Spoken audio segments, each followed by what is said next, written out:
Afternoon, troopers. Still in lockdown, still doing a good time, still having fun. I hope you are too. And today I want to do a slightly longer form video, a bit more complicated video than I normally do, talking about something that I've already discussed on this channel, but I wanted to look at perhaps a little bit more in depth, and that is my pulse rifle. Now this is a resin casting model, I suppose that's the best way to describe it, of the M41A pulse rifle from the film Aliens. And I bought it, I had no idea the provenance, I don't know the name of the kit, because I bought it for a guy on eBay. I paid 70 quid for it, which I'd do again in a heartbeat. It's pretty screen accurate. It's not perfect to the genuine weapons, but it's as close as most of us are going to get to it. And as you can see, it's as close as you're ever going to need. There's little things like these little dimples there, they should have a screw in them. There should be more of an area here on the real one. Stuff, but in general, this is as close as you can get to the screen used ones. I didn't build it, paint it or make it, I bought it this way. And it's nice, I really like it. There is an element of don't meet your heroes because it's not as comfortable to use as you'd think. It is, after all, a prop, not a real weapon, although it's made up of lots of different weapons, which, if you've got even the slightest bit of knowledge about the film Aliens, you know that this is, well, just by looking at it, you can tell it's a Thompson submachine gun with a Spaz 12 shotgun underneath. But we'll look into that more accurately and more in depth later on in the video. But this is what we're talking about today, and I hope that you find something interesting in it. I hope you dig it. If you do, please like and subscribe, share and all that rubbish. Try and make the channel grow and just entertain you while we're on lockdown, because I'm having a great time, so I might as well share it with you. So let's lift off, shall we? Alright, let me introduce you to a personal friend of mine, the Armat M41A pulse rifle. At the moment we're going to talk about in universe. So it's a pretty compact firearm. It's based conventional layout, which means the magazine is in front of the pistol grip. It's very short barreled, and it's about the size of a fairly large submachine gun today. It's issued to the United States Colonial Marine Corps around the period of the events shown in the film Aliens, which I believe is about the 2160s. I'm sure there's Aliens fans who know better than that, but that's what I know, and if it isn't, please say underneath in the comments. So from this angle we can see the stock, which is retractable. It can be used in a carbine configuration where it's tucked in, which makes the weapon a lot more compact, or it can be pulled out for more stability when using full auto. The stock itself is in line with the barrel so that all recoils directly rearwards, which makes it, again, that little bit easier to control. And sighting is down a ridge in the carrying handle. You'll notice, unlike early 21st century rifles, there's no rail system, there's no Picatinny system for putting lights or scopes or whatever on. Although, according to the Marine's technical manual, there is an optical sight available for low light and long distance conditions. Just looking at the weapon from the other side now, you can see the side that's normally pressed against the user's body. We've got a little plate there that tells you the serial number of the weapon and the manufacturer and its designation, which is the M41A. And then you can just see where the strap is stowed on the weapon, which obviously helps the troopers carry it in the field. And there's a bit of a look on the fire control group. So you've got the pistol grip with a conventional trigger. Above that is the cocking handle, which is normally only used to clear misfeed stoppages and to check the actual weapons unloaded. We've got the round counter on the magazine well. The magazine well itself has a trigger built into it for the grenade launcher. So when you use the grenade launcher, you use the magazine well as a hand grip. And you can just see the silver area, which is the bolt for the grenade launcher, which when the mechanism is pumped back, that's open and a new round is chambered. And then this is the business end here. You've got the 10mm barrel there, which is floating, so it's good for cooling. And I suppose with a cyclic rate of 900 rounds a minute, that barrel's going to get pretty hot. And then underneath you've got the grenade launcher barrel with the pump, and then there's an actual loading gate underneath all that for you to load the grenades into. Well, that was a look around the M41A, or well, my 41A. I've got to keep stressing that the only reference point I've got is this kit, this model, and if it's off, then a lot of my sort of suppositions about it are off. But I believe it's close. Like I said, it's close enough. So we're going to look at it in the real world now, as if that this kit I've got here is the real deal. So what was the thinking behind this? Well, it's fairly obviously inspired by a couple of real world guns. Three or four, I think. Now, the first thing I think it's inspired by is the M203.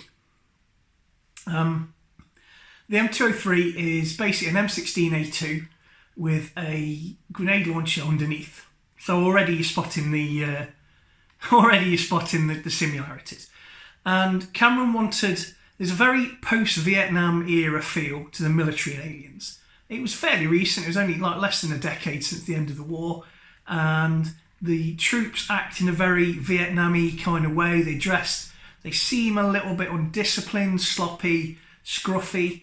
I think there's a lot of reasons for that. First one is that was how the Hollywood system saw the military in the early 80s.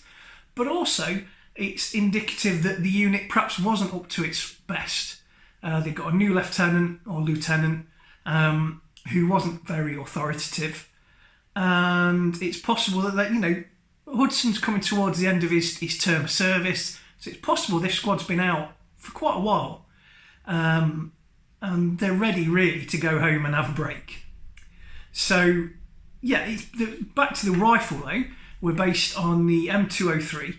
I think also there's an influence of the French FAMAS, which came out around the late 70s. All these rifles are from the late 70s. So you've got the FAMAS, and you've got the Steyr AUG, and in some ways, which I think came a little bit after this, but it would have been known to armourers, I think, in a prototype form, the L85. So you can see influences from all these into the finished pulse rifle. The pulse rifle itself is fairly obviously a Thompson. You can see that from this model. So it's a Thompson.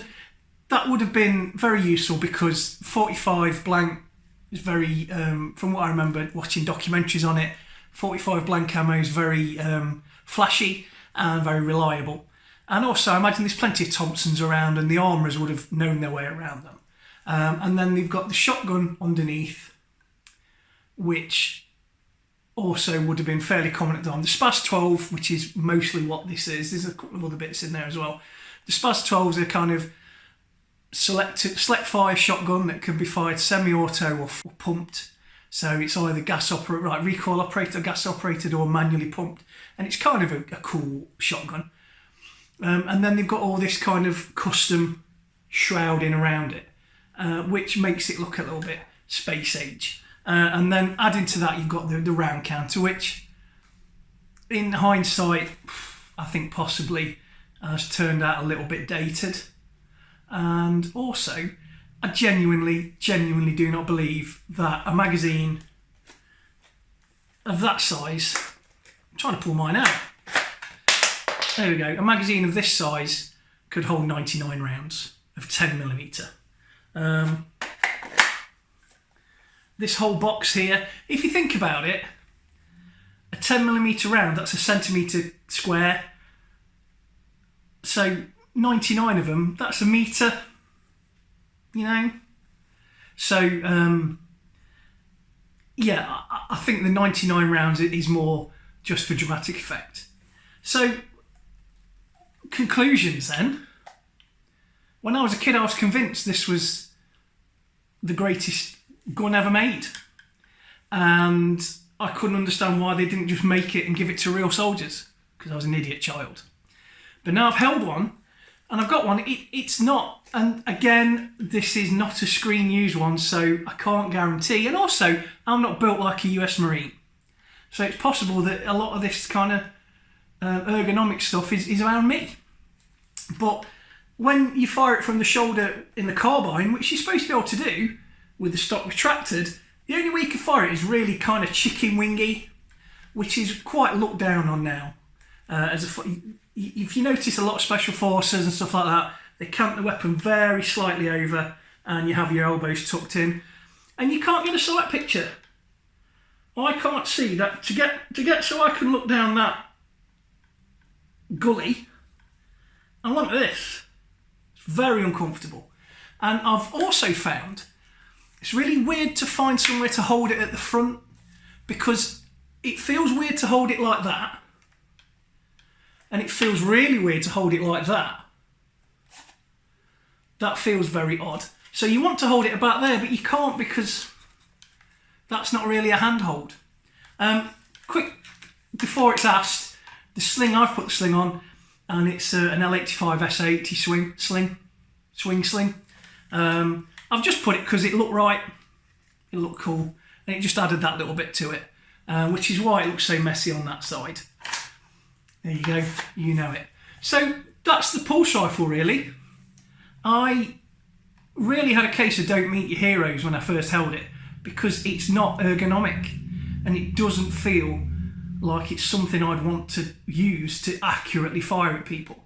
However, like I keep saying, this is a replica, and in the film universe, the squaddies, they're never saying, oh, this damn pit rifle's no good. You know, it's not like when you hear about when they first got the M16 in Vietnam, when the squaddies hated it. They seem to really, really like the M41, the Space Marines do. When Hicks shows it to Ripley, he's a big fan. So it's possible that actually in universe it is a really, really stable, easy to use, accurate assault rifle. And that's pretty much all I've got to tell you about it really. If you've got any questions, or I've said something so egregious that you must get angry, please do. Because I'm not an expert, I'm just interested in it. So I'm interested in what you've got to tell me. Because it might be you guys say, oh no, you've got it completely wrong. I hope so.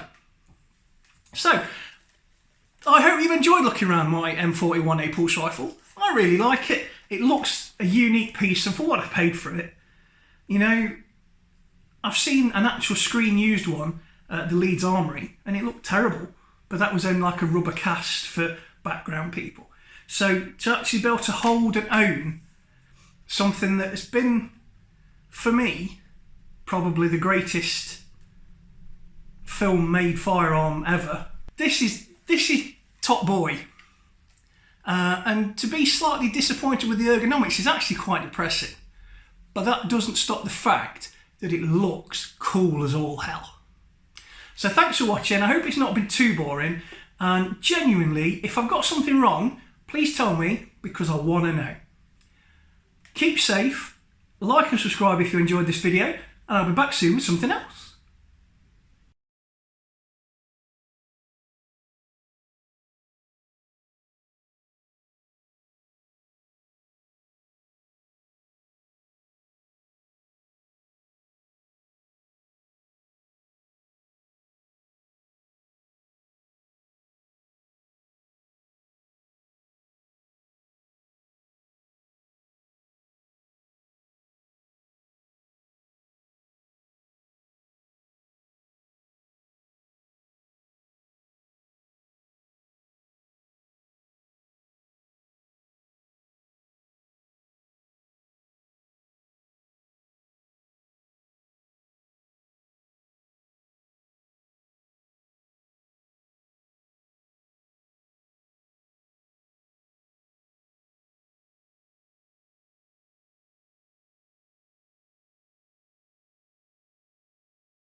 So let me introduce you to a personal friend of mine, the M41A Armat assault rifle, which was we'll talk about in universe to start with. So in universe, this was issued to the United States Colonial Marines, and I believe the United States Armed Forces in general, in the era of the film Aliens, which was, I think, the 2160s. So this is roughly 150 years worth of evolution of infantry fighting rifle. So what we've got is a conventional layout. So we've got the magazine in front of the pistol grip there, and we've got a 10mm solid caseless bullet. So the bullet is encased in a couple of grams of a propellant, and it's not in a case like a normal round where the case is put into the breech, the propellant's ignited, and the bullet comes out and the case is ejected. This is actually all mechanically loaded, and there's nothing to extract. The bullet goes down the barrel, followed by gas and any debris left over from the propellant, and then a new round's just rammed in. It's called a pulse rifle because the actual round is ignited not by a little hammer hitting a striker on the round. It's electronic. A little electric charge makes the round explode, travel down the rifle. So it's not gas operated or recoil operated. It's purely mechanical, and it runs from a power pack that's good for apparently 10,000 rounds. But every time you plug it into a rifle rack in the ship or your APC, that's recharged. Underneath is a 30mm grenade launcher that's operated by a pump action, and that fires a variety of different rounds. There's a high explosive, a bounding mine apparently, so that when that hits, a small charge pops it into the air, and then a second charge explodes it, and then that gives you quite a decent kill zone. There's also a baton round for non-lethal incapacitation, and buckshot as well, which is essentially a really big shotgun. The use of that, this is obviously inspired by, we're coming away from in universe now. It's obviously inspired by, this is rubbish.